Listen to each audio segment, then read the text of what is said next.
ദൈവത്തിൻ്റെ പരിശുദ്ധമായ നാമം വാഴ്ത്തപ്പെടുമാറാകട്ടെ. ഇപ്രകാരം ഒരാഴ്ചവട്ടത്തിൻ്റെ ഒന്നാം ദിവസം ഈ ഞായറാഴ്ച പാൽക്കാലം നിങ്ങളോടൊപ്പമായിരിക്കുവാൻ സർവകൃപാലുവായ ദൈവം എന്നെ അനുവദിച്ച കൃപയ്ക്കായി ദൈവത്തെ ഞാൻ നന്ദിയോടെ സ്തുതിക്കുന്നു. എൻ്റെ ഈ ചെറിയ പ്രഘോഷണം കേൾക്കുവാനായി ഇന്ന് കടന്നു വന്നിരിക്കുന്ന നിങ്ങളേവരെയും ദൈവനാമത്തിൽ ഹാർദമായി സ്വാഗതം ചെയ്തുകൊള്ളുന്നു. നമുക്കിന്ന് ചിന്തിക്കുവാനുള്ളത് താലന്തുകളെ വിശ്വസ്തമായി ഉപയോഗിക്കുന്നവർ നന്ന് എന്ന് കേൾക്കും. താലന്തുകളെ വിശ്വസ്തമായി ഉപയോഗിക്കുന്നവർ നന്ന് എന്ന് കേൾക്കും. നമുക്ക് ഇതിനായി ഒരു വാക്യം വായിച്ചു തുടങ്ങാം. മത്തായിയുടെ സുവിശേഷം 25-ാം അധ്യായം അതിൻ്റെ 16-ഉം 17-ഉം വേദഭാഗങ്ങളാണ് നമുക്ക് വായിക്കാം. 5 താലന്ത് ലഭിച്ചവൻ ഉടനെ ചെന്ന് വ്യാപാരം ചെയ്ത് വേറെ 5 താലന്ത് സമ്പാദിച്ചു. അങ്ങനെ 2 താലന്ത് ലഭിച്ചവൻ വേറെ 2 കൂടി നേടി. ഇതാണ് വായിക്കുവാൻ നമുക്ക് തന്നിരിക്കുന്നത്. മത്തായിയുടെ സുവിശേഷം 25-ന്റെ 16-17 വേദഭാഗങ്ങളാണ് വായിച്ചത്. നിങ്ങൾക്ക് ഏവർക്കും സുപരിതമാണ്. ഇത് കർത്താവായ യേശു ക്രിസ്തു ഈ ഭൂമിയിലായിരുന്നപ്പോൾ തൻ്റെ ശിഷ്യന്മാർക്ക് പറഞ്ഞു കൊടുത്തതായ ചില ഉപമകളിൽ ഒരു ഉപമയാണ് ഈ താലന്തിൻ്റെ ഉപമ. അതെല്ലാവർക്കും അറിയാവുന്നതും എല്ലാവർക്കും ഇഷ്ടപ്പെട്ടതുമാണ് ഈ താലന്തിൻ്റെ ഉപമ. നമുക്ക് ചിന്തിക്കാം, എന്താണ് താലന്ത്? പുരാതന ഇസ്രായേലിൽ നമുക്ക് കാശ് അന്ന് എണ്ണിയല്ല കൊടുക്കുന്നത്. പുരാതന ഇസ്രായേലിയർക്ക് അവർക്ക് അന്നത്തെ അവരെ പണ ഇടപാടുകളൊക്കെ തൂക്കമായിട്ടാണ് കൊടുത്തിരുന്നത്. അപ്പം നമുക്കറിയാം, ഷേക്കൽ, റാത്തൽ എന്നൊക്കെ നമ്മൾ കേട്ടിട്ടുണ്ട്. അപ്പം 60 ഷേക്കലാണ് ഒരു റാത്തൽ എന്ന് പറയുന്നത്. 60 ഷേക്കൽ ഒരു റാത്തൽ, 60 റാത്തലാണ് ഒരു താലന്ത്. അപ്പം 60 റാത്തലാണ് ഒരു താലന്ത്. മറ്റ് കണക്കുകളൊക്കെ നിങ്ങൾ കൂട്ടിക്കൊള്ളുക. അപ്പോൾ ഇവിടെ 3 പേർക്കാണ് തൻ്റെ യജമാനൻ തൻ്റെ സമ്പാദ്യത്തിൽ നിന്ന് ഈ താലന്തുകളെ കൊടുത്തത്. അപ്പോൾ ഇവിടെ വായിച്ചത് 5 താലന്ത് ലഭിച്ചവൻ ഉടനെ ചെന്ന് വ്യാപാരം തുടങ്ങി.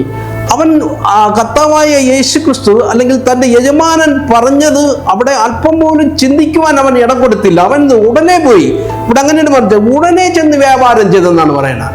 അല്ലെങ്കിൽ എനിക്കിത് ചെയ്യാൻ പറ്റുമോ, അങ്ങനെ ഒരു ആശങ്കയില്ലാതെ അവൻ എന്ത് ചെയ്തു? ഉടനെ പോയി വ്യാപാരം ചെയ്ത്. 2 കിട്ടിയവനും അതേപോലെ എന്ത് ചെയ്ത്? വ്യാപാരം ചെയ്ത് സമ്പാദിച്ചെന്നാണ് പറയുന്നത്. ഇതിൽ പരാമർശിക്കാത്ത ഒരു 3-ാമനും ഉണ്ട്. അത് എന്ത് ചെയ്തെന്ന് നിങ്ങൾക്കറിയാം. അവൻ കൊണ്ടുപോയി കുഴിച്ചിട്ടതായിട്ടും അറിയാം. അപ്പോൾ ഇവിടെ താലന്തുകൾ എന്ത് ചെയ്യണം? വിശ്വസ്തയോടുകൂടി നമ്മൾ കൈകാര്യം ചെയ്യണം. അതാണ് പ്രധാന ഭാഗം. നമുക്ക് ദൈവം തരുന്നതായ താലന്തുകൾ, ഒരു താലന്ത് പോലും ഇല്ലാതെ ദൈവം ഇവിടെ ആരെയും സൃഷ്ടിച്ചിട്ടില്ല. അനേക താലന്തുകൾ കൊടുത്തിട്ടുണ്ട്, ഒന്നുപോലും ഇല്ലാതെങ്കിലും. പക്ഷെ അതൊക്കെ എന്താണ്? നമ്മൾ വിശ്വസ്തയോടുകൂടി എന്താണ് ചെയ്യണമെന്നാണ് പറഞ്ഞിരിക്കുന്നത്. അപ്പം വിശ്വസ്തയോട് ചെയ്യുമ്പം അതിന് പ്രതിഫലം ഉണ്ട്. അപ്പം ഈ താലന്തുകൾ അല്ലെങ്കിൽ നമുക്ക് 1 കിട്ടിയവനെ കുറഞ്ഞു പോയെന്നൊരു ചിന്ത എനിക്ക് പലപ്പോഴും വന്നിട്ടുണ്ട്. ഒരു താലന്തല്ലേ കിട്ടിയുള്ളൂ. അവൻ 60 റാത്തലാണ് കിട്ടിയത്. അതൊരു നിസ്സാര കാര്യമല്ല. ദൈവം കൊടുത്തിരിക്കുന്ന താലന്തുകൾ അവനവന്റെ പ്രാപ്തിക്കൊത്താണ് കൊടുത്തിരിക്കുന്നത്. പക്ഷെ ഇവിടെ 5 കിട്ടിയോ 2 കിട്ടിയോ ഒന്നുമല്ല പ്രശ്നം. അവനെന്താണ്? 1 കിട്ടിയവനെ ഇവിടെ എന്താണ് ദൈവം ഉപയോഗിക്കുന്നു. ഒരു പക്ഷെ ദൈവം ചിന്തിച്ച് ഇപ്രകാരമാണ്, ഒന്നുമില്ലായ്മയിൽ നിന്ന് കയറി വരിക, അല്ലേ? സീറോയിൽ നിന്ന് ഹീറോ ആവുന്ന ഒരു ചൊല്ലുണ്ട്. അപ്പം സീറോയിൽ നിന്ന് അവൻ എന്ത് ചെയ്യണം? ഹീറോ ആവണം. ഒരു പക്ഷെ ആ 2 വ്യക്തികളെക്കാളും ദൈവം ഒരു പക്ഷേ ഇവനെ ആയിരിക്കും കൂടുതൽ ശ്രദ്ധിച്ചത്. പക്ഷെ എന്ത് ചെയ്തു? അവൻ നമ്മുടെയൊക്കെ മനുഷ്യനെ പോലെ നമ്മുടെ ഒരു പ്രതിനിധി പോലെ എന്താണ് ഉഴപ്പി എന്ത് ചെയ്യണ്? ഈ താലന്തുകളൊക്കെ കുഴിച്ചിട്ടിട്ട് യജമാനൻ വരുന്നത് വരെ കാത്തിരുന്നു. എന്നാൽ മറ്റു 2 പേരും എന്ത് ചെയ്തു? അവൻ ഉടനെ പോയി വ്യാപാരം ചെയ്തു. അവന് കിട്ടിയ താലന്തുകൾ വെച്ച് അവൻ അതിനെ ഇരട്ടിച്ച്. എന്നെ കേൾക്കുന്ന പ്രിയ ദൈവജനമേ, നമുക്ക് കിട്ടുന്നത് 1 ആയിരിക്കാം, 2 ആയിരിക്കാം, 5 ആയിരിക്കാം, എണ്ണത്തിലല്ല. അത് ദൈവം തരുന്ന ദാനം. അത് വിശ്വസ്തയോടുകൂടി അത് ചെയ്യുമെങ്കിൽ സ്വർഗം സന്തോഷിക്കും. ദൈവം നമ്മുടെ മുന്നിൽ എന്താണ്? നമ്മോട് എപ്പോഴും ഇടപെട്ടുകൊണ്ടിരിക്കും. നമുക്ക് ആ ഒരു പ്രേരണ നമ്മൾ ഒന്ന് ദൈവത്തിൽ അർപ്പിച്ചുകൊണ്ട് നമ്മുടെ താലന്തുകളെ എന്താണ് പോഷിപ്പിക്കാൻ ഒന്ന് കൂടെ ഇരുന്നാൽ മതി. ബാക്കിയെല്ലാം ദൈവം ചെയ്യും. പക്ഷെ ഇവിടെ എന്താണ്? മടിയനായ ദാസനായിട്ട് കാണുന്നവരുമുണ്ട്.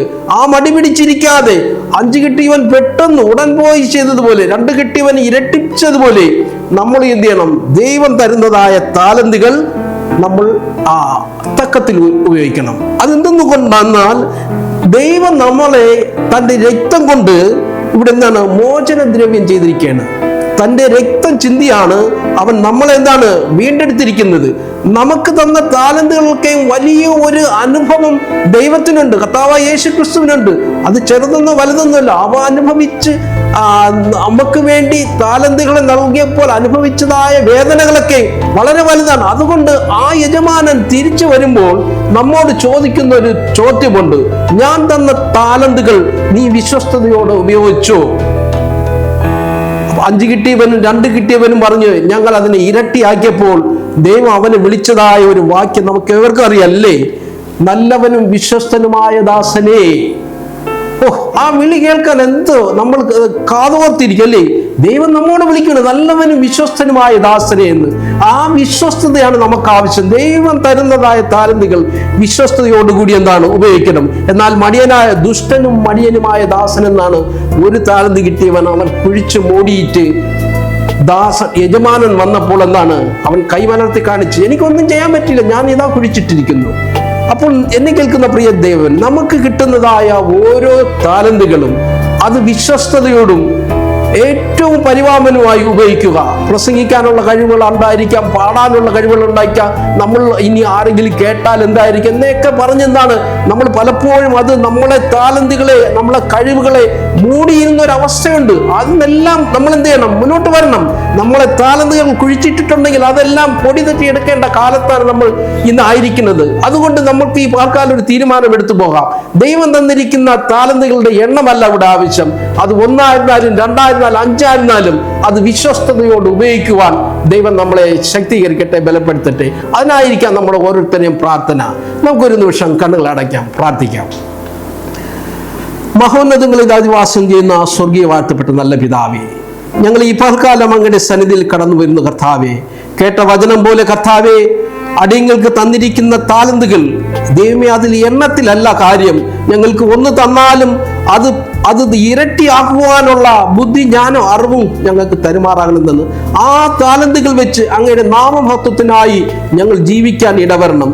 അതുകൊണ്ട് അനേകം പേർക്ക് കർത്താവേ നല്ലതെന്ന് കേൾക്കുവാൻ ഇടവരണം. കർത്താവേ, അവിടുന്ന് ഞങ്ങളോട് ചോദിക്കുമ്പോൾ നല്ലവനും വിശ്വസ്തനുമായ ദാസനെ എന്നുള്ള വിളിക്കായി ഞങ്ങൾ കാതോർത്തിരിക്കുന്നു. കർത്താവേ, ഞങ്ങൾക്ക് തന്ന താലന്തുകളെ ഉപയോഗിക്കുവാൻ ഞങ്ങൾ അവിടുന്ന് പ്രാപ്തരാക്കണമേ. ഈ പൽക്കാലം ഇത് അടിയങ്ങളെ കേൾക്കുന്ന ഓരോ വ്യക്തികളെയും അങ്ങയുടെ ഹൃദയത്തോടു കൂടി അങ്ങ് ഇടപെടണമെന്ന് പ്രാർത്ഥിക്കുന്നു. കർത്താവേ, ഞങ്ങൾക്ക് തന്നതായ എല്ലാ താലന്തുകളും അങ്ങയുടെ നാമത്തിനായി വിനിയോഗിക്കാൻ ഇന്നു മുതൽ ഞങ്ങൾക്കൊരു തീരുമാനമെടുത്ത് മുന്നോട്ട് പോകാൻ ഞങ്ങൾ ഓരോരുത്തരെയും അനുവദിക്കണമെന്ന് അടിയങ്ങൾക്കായി ജന്മം വെച്ച് മരിച്ച യേശുവിൽ കൂടി യാചിക്കുമ്പോൾ കൃപയോട് പ്രാർത്ഥന കേൾക്കണം. സ്വർഗീയ നല്ല പിതാവേ, ആമേൻ.